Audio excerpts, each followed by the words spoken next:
ನಮಸ್ತೆ ಎಲ್ಲರಿಗೂ ಸ್ವಸ್ತಿಸ್ ಕಿಚನ್ಗೆ ಸ್ವಾಗತ. ಸಿಹಿ ಅಪ್ಪವನ್ನು ಮಾಡುವ ಬಗ್ಗೆ ಇವತ್ತಿನ ನಮ್ಮ ವಿಡಿಯೋದಲ್ಲಿ ನೀವು ನೋಡಬಹುದು. ಸಿಹಿ ಅಪ್ಪವನ್ನು ಎರಡು ರೀತಿಯಲ್ಲಿ ಮಾಡಲಾಗುತ್ತದೆ. ಅಕ್ಕಿಯಿಂದ ಮಾಡಬಹುದು ಅಥವಾ ಗೋಧಿ ಹಿಟ್ಟಿನಿಂದನೂ ಮಾಡಬಹುದು. ನಾವು ಈ ವಿಡಿಯೋದಲ್ಲಿ ಗೋಧಿ ಹಿಟ್ಟಿನಿಂದ ಅಪ್ಪವನ್ನು ಹೇಗೆ ಮಾಡೋದಂತ ತೋರಿಸ್ತಿದ್ದೇವೆ.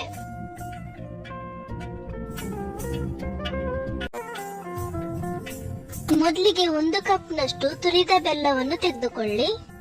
ಮತ್ತೆ ಇದನ್ನು ಒಂದು ಪ್ಯಾನ್ಗೆ ಹಾಕೊಳ್ಳಿ. ಇದಕ್ಕೆ ಈಗ 1 ಗ್ಲಾಸ್ ನಷ್ಟು ನೀರನ್ನು ಹಾಕೊಳ್ಬೇಕು. ನಾವಿಲ್ಲಿ ಬೆಲ್ಲದ ಪಾಕವನ್ನು ತೆಗಿಲಿಕ್ಕೆ ಇಲ್ಲ.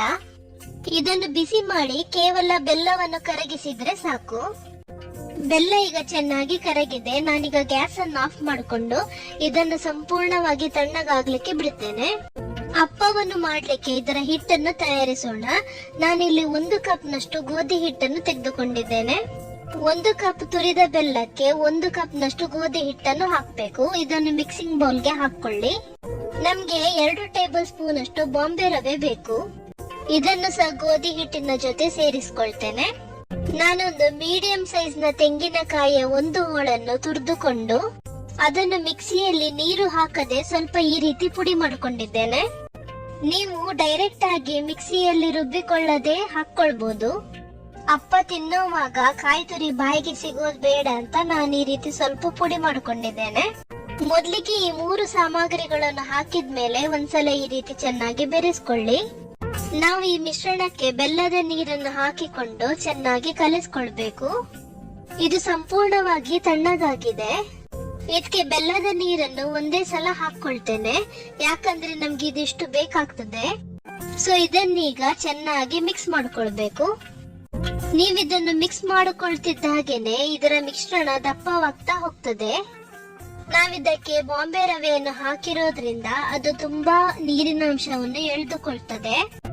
ನಾನಿದಕ್ಕೆ ಈಗ ಸ್ವಲ್ಪ ಸ್ವಲ್ಪ ನೀರನ್ನು ಹಾಕಿಕೊಂಡು ಪುನಃ ಮಿಕ್ಸ್ ಮಾಡ್ಕೊಳ್ತಾ ಬರ್ತೇನೆ. ಈ ಹಿಟ್ಟು ದೋಸೆ ಹಿಟ್ಟಿನ ಕನ್ಸಿಸ್ಟೆನ್ಸಿ ತರ ಇರಬೇಕು.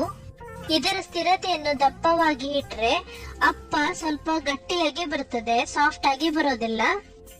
ಇದರ ಹದವನ್ನು ಇಲ್ಲಿ ನೋಡ್ಕೊಳ್ಳಿ. ಇದಕ್ಕೆ 1 ಟೀ ಸ್ಪೂನ್ ಅಷ್ಟು ಏಲಕ್ಕಿ ಪುಡಿಯನ್ನು ಹಾಕಬೇಕು. ನೀವು ಬೇಕಾದ್ರೆ ಇದಕ್ಕೆ 1 ಅಥವಾ 2 ಬಾಳೆಹಣ್ಣನ್ನು ಚಿಕ್ಕ ಚಿಕ್ಕ ತುಂಡುಗಳನ್ನಾಗಿ ಮಾಡ್ಕೊಂಡು ಹಾಕ್ಬಹುದು.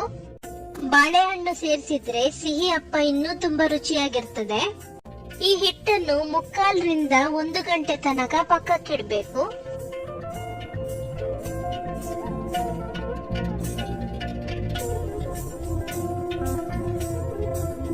ಮುಕ್ಕಾಲು ಗಂಟೆ ನಂತರ ನಾನು ಇದನ್ನು ಓಪನ್ ಮಾಡ್ತೇನೆ. ಈ ಹಿಟ್ಟು ಈಗ ಸೆಟ್ ಆಗಿರ್ತದೆ. ಕೊನೆಯಲ್ಲಿ ನಾವಿದಕ್ಕೆ 1 ಚಿಟಿಕೆಯಷ್ಟು ಅಡುಗೆ ಸೋಡಾವನ್ನು ಹಾಕಬೇಕು. ಇದನ್ನೊಂದ್ಸಲ ಚೆನ್ನಾಗಿ ಬೆರೆಸ್ಕೊಳ್ತೇನೆ. ಈ ಹಿಟ್ಟಿನ ಹದ ನೋಡಿ ಈ ರೀತಿ ಇರಬೇಕು. ನಾವು ಸಿಹಿ ಅಪ್ಪವನ್ನು ತುಪ್ಪದಲ್ಲಿ ಕಾಯಿಸ್ತೇವೆ. ಸೊ ಸಿಹಿ ಅಪ್ಪ ಮಾಡ್ಲಿಕ್ಕೆ ಬೇಕಾದ ಹಿಟ್ಟು ಮತ್ತು ತುಪ್ಪ ರೆಡಿ ಆಗಿದೆ. ನಾವೀಗ ಇದನ್ನು ಕಾಯಿಸೋಣ.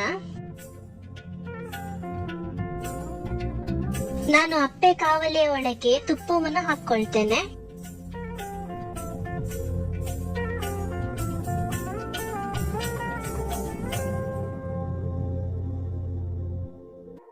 ಈ ರೀತಿ ಹಿಟ್ಟನ್ನು ಈಗ ಹಾಕೊಳ್ತಾ ಬನ್ನಿ.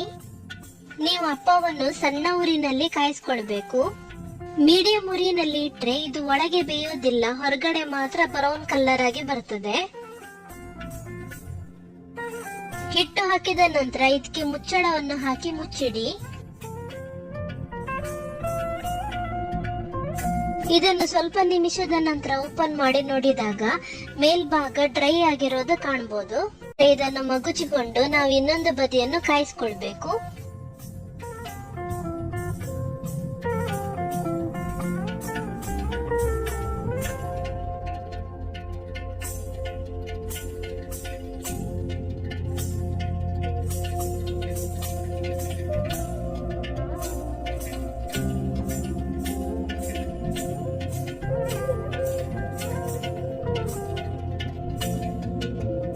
ಎರಡೂ ಬದಿ ಚೆನ್ನಾಗಿ ಬೆಂದ ನಂತರ ಇದನ್ನು ಹೊರಗೆ ತೆಗೆಯಿರಿ.